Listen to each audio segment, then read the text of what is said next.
निपुण, आप supreme court के बाहर मौजूद हैं। अब से कुछ ही देर बाद जिस तरीके की समस्या आम नागरिकों को इस किसान आंदोलन के चलते झेलनी पड़ रही है, याचिका सुप्रीम कोर्ट में है, कितनी देर में सुनवाई शुरू?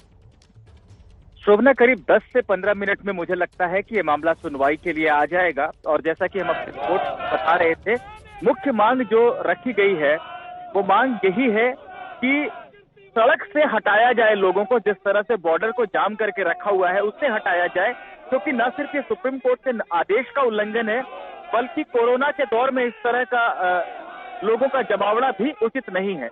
ये मांग रखी गई है और करीब 10 से 15 मिनट में सुनवाई हो सकती है इससे। बिल्कुल निपुण, लेकिन हमें ये भी याद रखना होगा कि जब सीएए के चलते शाहीन बाग में इसी तरीके का धरना प्रदर्शन सड़क पे चल रहा था तो सुप्रीम कोर्ट ने रिपोर्ट मांगी थी। आज क्या रुख होगा सुप्रीम कोर्ट का, इसका इंतजार आप नजर बना के रखिए। जी बिल्कुल।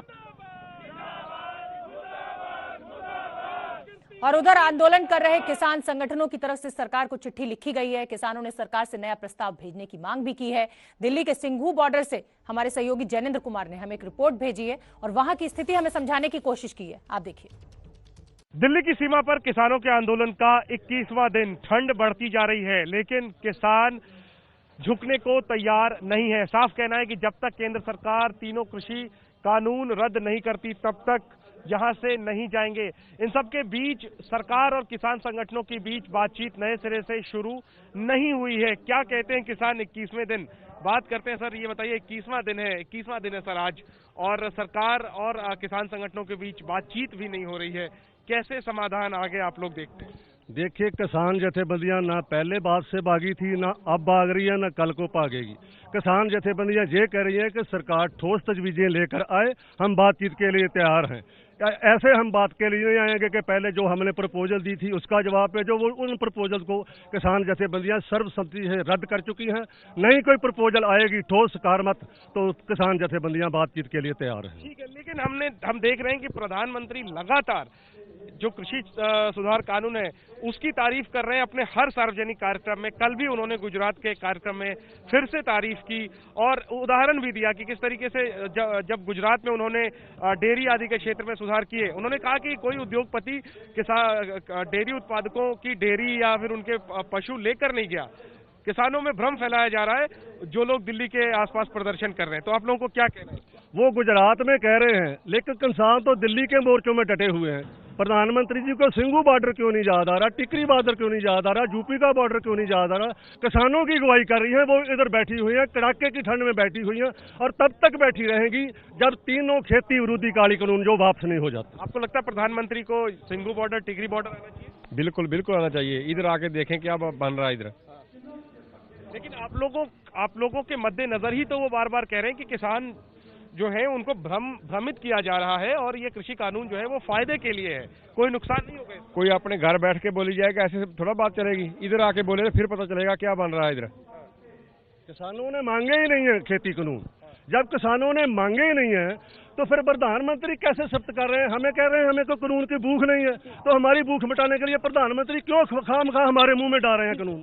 तो चाहे सरकार हो या खुद प्रधानमंत्री हो, कृषि कानूनों के बचाव में, तारीफ में जो भी कहें, लेकिन पंजाब के जो किसान दिल्ली की सीमा पर डटे हुए हैं उनका कहना है कि सरकार जो है वो किसानों को भ्रम में डाल रही है, ना कि किसान किसी भ्रम में यहाँ प्रदर्शन कर रहे हैं। और साफ कहना है कि जब तक कृषि कानून रद्द नहीं होते तब तक किसान यहाँ से नहीं जाएंगे। इन सबके बीच किसान संगठनों ने सरकार की तरफ से 9 तारीख को जो एक प्रस्ताव आया था, संशोधन का प्रस्ताव, उसको हालांकि खारिज कर दिया गया था सर्वसम्मति से, लेकिन उसका जवाब, औपचारिक तौर पर लिखित जवाब सरकार को भेजा है और कहा है कि हम न सिर्फ सरकार के प्रस्ताव को खारिज करते हैं बल्कि ये भी कहा है कि सरकार दूसरे अन्य किसान संगठनों के साथ जो बातचीत कर रही है वो बंद करे। और साथ ही साथ सरकार के कुछ मंत्रियों के जो बयान है, जो आंदोलन को लेकर के सवाल खड़ा कर रहे हैं, उसके मद्देनजर कहा गया है कि सरकार किसानों के आंदोलन को बदनाम करना बंद करे। कैमरा पर्सन जितेंद्र के साथ Jainendra, ABP news, Singhu border, Delhi.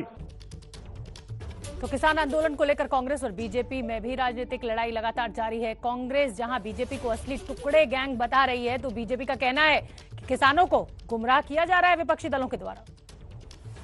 अगर वास्तव में देखा जाए तो भारतीय जनता पार्टी है जो पूरे समाज को बांटने का काम करती है, जो एक अच्छे उद्देश्य के लिए किसानों ने आंदोलन शुरू किया उसका बंटवारा करने की कोशिश कर रहे हैं, उसमें तोड़फोड़ करने की कोशिश कर रहे हैं, तो वास्तव में अगर टुकड़े टुकड़े गैंग का सरगना कहा जाए तो भारतीय जनता पार्टी है और कोई नहीं है। कुछ लोगों में, कुछ भाइयों में, कुछ कृषक भाइयों में किसी भी तरह का भ्रम है, तो उस भ्रम को किसी ने भ्रम पैदा भी किया है, तो सरकार ने उसमें कोई अहंकार नहीं दिखाया। सरकार ने कहा कि हम बिल्कुल आपके साथ हैं, आपके अंदर, आपके दिमाग में किसी भी तरह का भ्रम है उसको हम दूर करेंगे।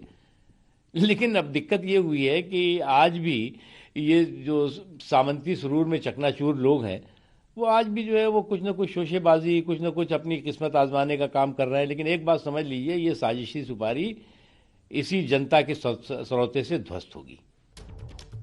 तो राजनीतिक दलों का वार पलटवार लगातार जारी है। उधर ठंड के चलते किसान बॉर्डर पर अपनी मांगों को लेकर खासे परेशान भी हैं और अड़े भी हुए हैं। दिल्ली नोएडा की अगर बात करें तो दिल्ली को नोएडा से जोड़ने वाले चिल्ला बॉर्डर को किसानों ने आज एक बार फिर से बंद कर दिया है। बॉर्डर बंद होने से गाड़ियों की लंबी कतार लग गई है। चिल्ला बॉर्डर से हमारी सहयोगी इलाका आजमी ने हमें एक रिपोर्ट भेजी, वो आप देखिए। इस समय मैं चिल्ला बॉर्डर पे मौजूद हूँ और देखिए किस तरह से किसान जो है बैरिकेडिंग की ओर जो है बढ़ते हुए जा रहे हैं और पुलिस प्रशासन के ट्रैक्टर को रोक रहा है। और देखिए किस तरह से ट्रैक्टर एक बार फिर से आगे बढ़ रहा है, जिसके चलते जो बैरिकेडिंग है पुलिस प्रशासन उनको रोक रहा है, बैरिकेडिंग आगे लगाई जा रही है। और किस तरह से जो किसान है वो अभी ट्रैक्टर लेकर के पहुंच चुके हैं और ट्रैक्टर के साथ साथ किसान नारेबाजी कर रहे हैं और उसके साथ ही साथ भारतीय किसान यूनियन भानु के किसान है जो लाठी लेकर के नारे लगा रहे हैं। और उसी के साथ चलते सुरक्षा के मद्देनजर पुलिस ने एक बार फिर से यहाँ पे बैरिकेडिंग लगा दी है। पुलिस ने एक बार फिर से यहाँ पे रास्ता जो है वो बंद कर दिया है। पुलिस जल्दी जल्दी बैरिकेडिंग लगा रही है क्योंकि जो किसान है वो नारेबाजी करते हुए नजर आ रहे हैं और ट्रैक्टर यहाँ पर ला चुके हैं। और यहाँ पर देखिए किस तरह से पुलिस के सामने आकर के लेट रहे हैं। जो किसान है वो पुलिस के सामने आके बैठ गए हैं, बैठ गए हैं और पुलिस प्रशासन को मनाने की कोशिश कर रहा है, बातचीत करने की कोशिश कर रहा है। पुलिस के आगे जमीन पे बैठे हुए किसान आपको नजर आ रहा होगा। लगातार कई दिनों से किसान प्रदर्शन कर रहे हैं कृषि कानून के विरोध में। उनका कहना है कि उन्होंने एक तरफ का सड़क राहतियों के सहूलियत के लिए खोल दिया था, आम आदमियों की सहूलियत के लिए खोल दिया था, लेकिन जो प्रशासन है और जो पुलिस है वो उनके साथियों का उत्पीड़न कर रही है। अलग अलग राज्यों में उनके साथियों को रोका जा रहा है, ट्रैक्टरों को रोका जा रहा है, उन्हें हिरासत में लिया जा रहा है। और इसके चलते उन्होंने आज ये फैसला किया है कि जो राहत दी है वो रोक देंगे, यानी कि ये जो रास्ता है वो एक बार फिर से रोक देंगे। उन्होंने कहा है कि जब उन्हें कोई राहत नहीं मिल रही है प्रशासन की ओर से तो वो क्यों आखिर राहत देंगे, क्योंकि उन्होंने कहा है कि नरेंद्र तोमर से जब बातचीत हुई थी, कृषि मंत्री से बातचीत हुई थी, तो किसानों ने ये बात मान ली थी कि आम लोगों को समस्या हो रही है और आम लोगों को समस्या ना हो, उन्हें राहत मिलती रहे। इस वजह से किसानों ने बात मान के प्रशासन की एक और जो है अपना प्रदर्शन शिफ्ट कर दिया था। अभी जो है पुलिस प्रशासन नेताओं से जो यहाँ पर मौजूद हैं उनसे बातचीत कर रहा है और अब किसान जो है आगे आगे बढ़ रहे हैं। कैमरा पर्सन वरुण चौहान के साथ इलाका आजमी, एबीपी न्यूज चिल्ला बॉर्डर। नए तेवर और नए अवतार में एबीपी न्यूज आपका स्वागत करता है। नए और पॉजिटिव परिवर्तन के साथ हम आपको प्रेरणा देने वाली कहानियां दिखाते हैं। कहानी पटना से है, जहां कोरोना वॉरियर की कोरोना संक्रमित लोगों की सेवा की एक अनोखी तस्वीर सामने आई है। कोरोना वॉरियर के इस मुहिम को एबीपी न्यूज सलाम करता है।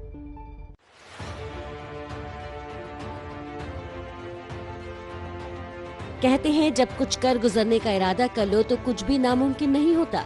कोरोना महामारी के इस दौर में जहां लोगों को सिस्टम की नाकामी झेलनी पड़ रही है, तो बिहार में एक कोरोना वॉरियर कोरोना संक्रमित लोगों के लिए संजीवनी देने का काम कर रहे हैं। बिहार की राजधानी पटना में रहने वाले गौरव सिन्हा कोरोना पीड़ितों की मदद के लिए 251 ऑक्सीजन सिलेंडरों का बैंक चला रहे हैं। आपको बता दें कि गौरव सिन्हा खुद भी कोरोना पीड़ित हो गए थे, तब उनको इलाज के दौरान ऑक्सीजन सिलेंडर लगाने की जरूरत पड़ी थी, लेकिन पीएमसीएच में ऑक्सीजन सिलेंडर की व्यवस्था नहीं होने के कारण गौरव सिन्हा को बहुत परेशानी का सामना करना पड़ा था। 14 जुलाई को ऑल ऑफ सडन मुझे सांस लेने में परेशानी हुई। आपको कोविड हुआ था? कोविड हुआ था और बड़े जद्दोजहद के बाद मुझे पीएमसीएच में दाखिला मिला।